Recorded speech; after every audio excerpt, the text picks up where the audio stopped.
everybody. Oh my goodness. I can't believe Melissa Etheridge was just my opening act. I definitely never thought that would happen.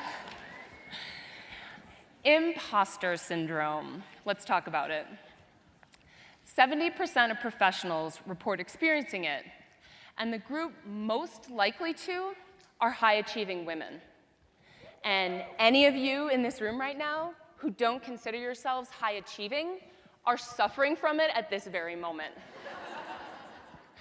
While it manifests itself differently in all of us based on our life experiences and vulnerabilities, ultimately, imposter syndrome is that deep-seated fear that you have no idea what you're doing, and you fooled everyone around you into believing that you are more competent and more capable than you really are.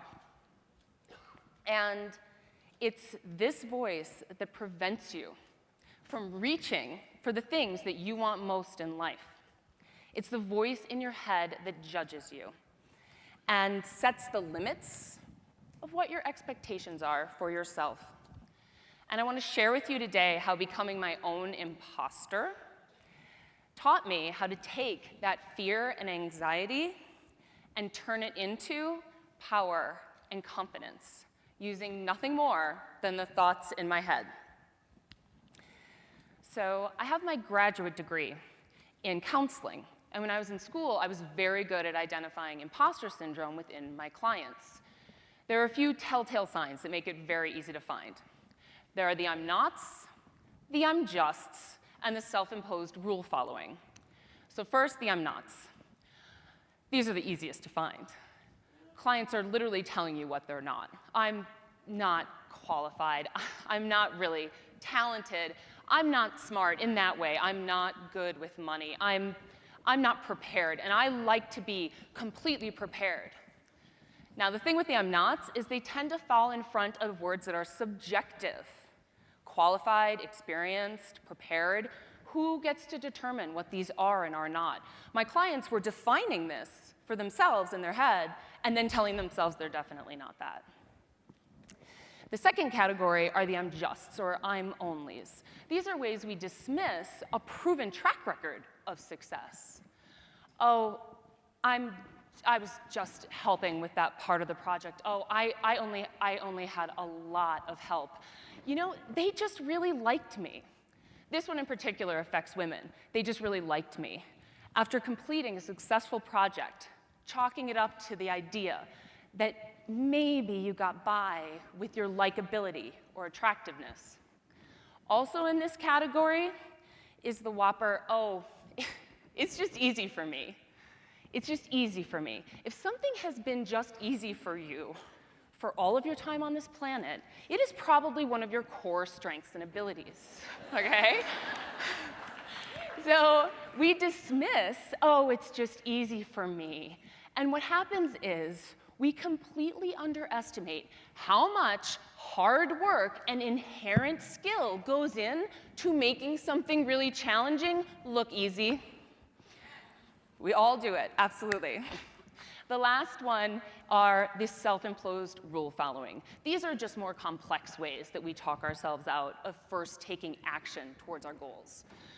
Oh, I should probably wait until the kids are in grade school, or I might need a license for something like that. I should probably get more education, or maybe after that boot camp in the spring. Yeah, that's when I'll start that idea.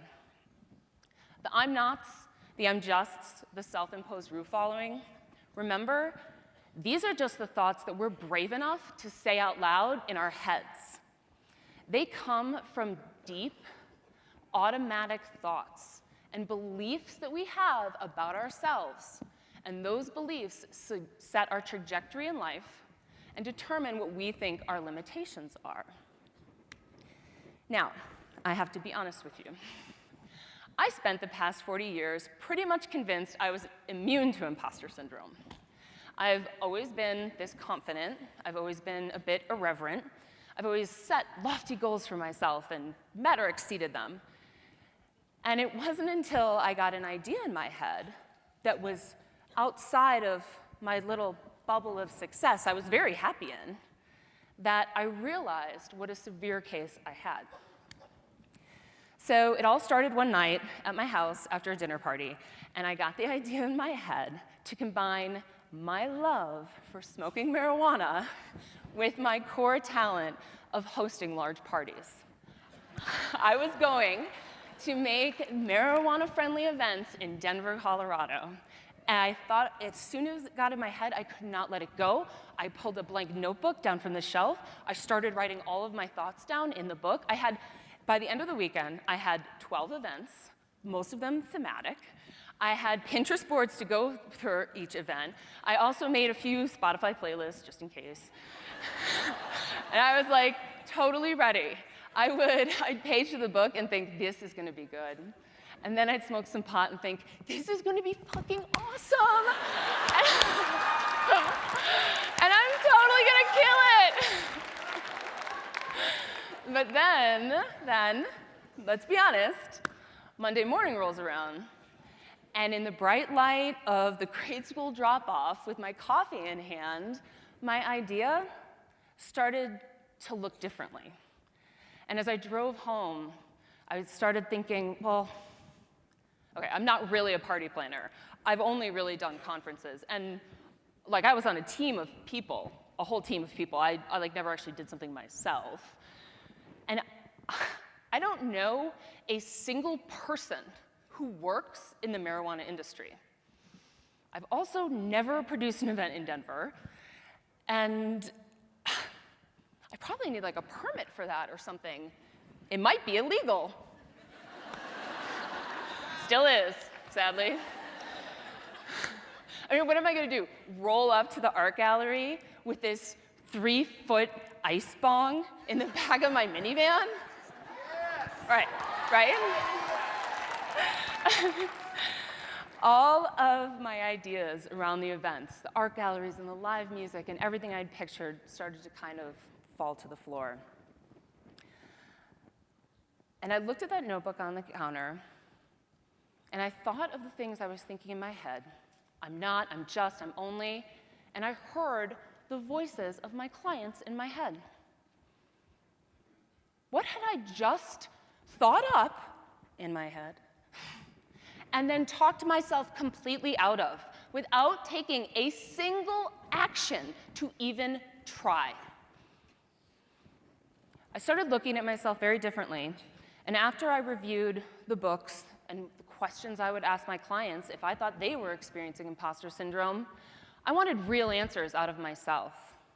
And after going back and forth for a couple of days, I'll be honest, I was legitimately pissed at myself. I could think of other ideas and other things that I also talked myself out of from starting. So I did exactly what I would tell one of my clients to do, and I gave myself a piece of homework. I asked myself, okay, well then, what is your dream job?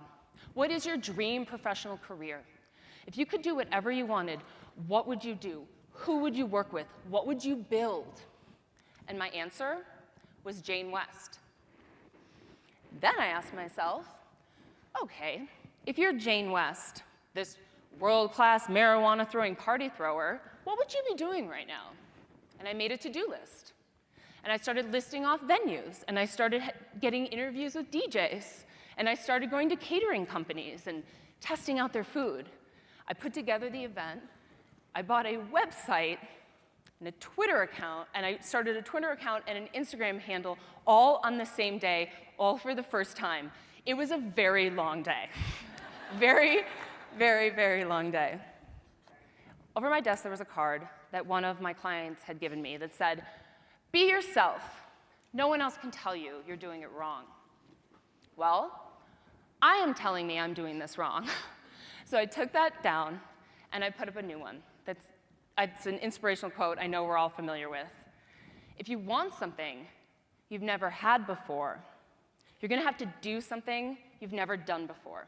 And I crossed that bottom line out, and I added, you're going to have to be someone you've never been before. And that's exactly what I started doing.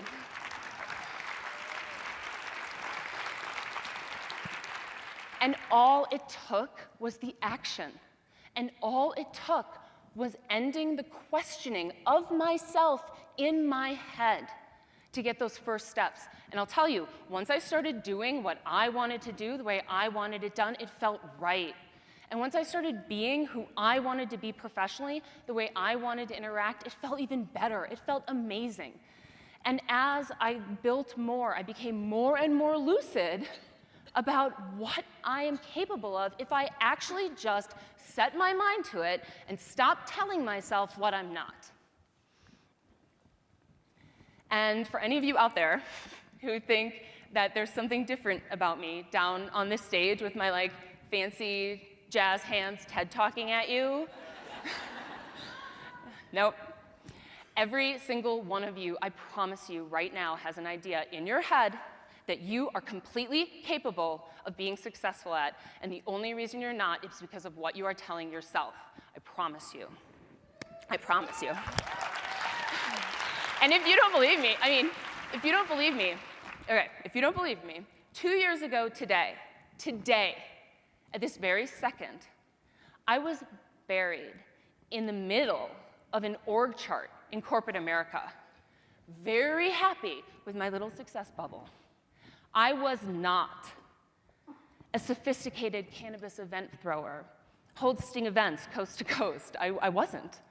I was also not the founder of the largest professional network of cannabis industry professionals. I was not. I was also not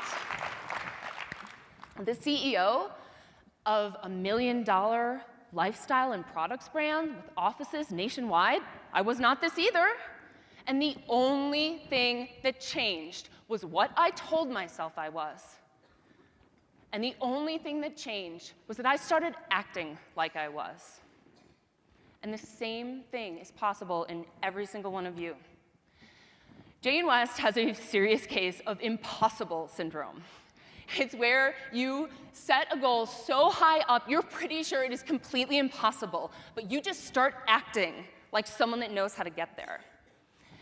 And in this nascent cannabis industry, with this blue ocean of opportunity in front of us, I need you all to remember that tenacity and vision and action, they are just as important as experience and qualifications.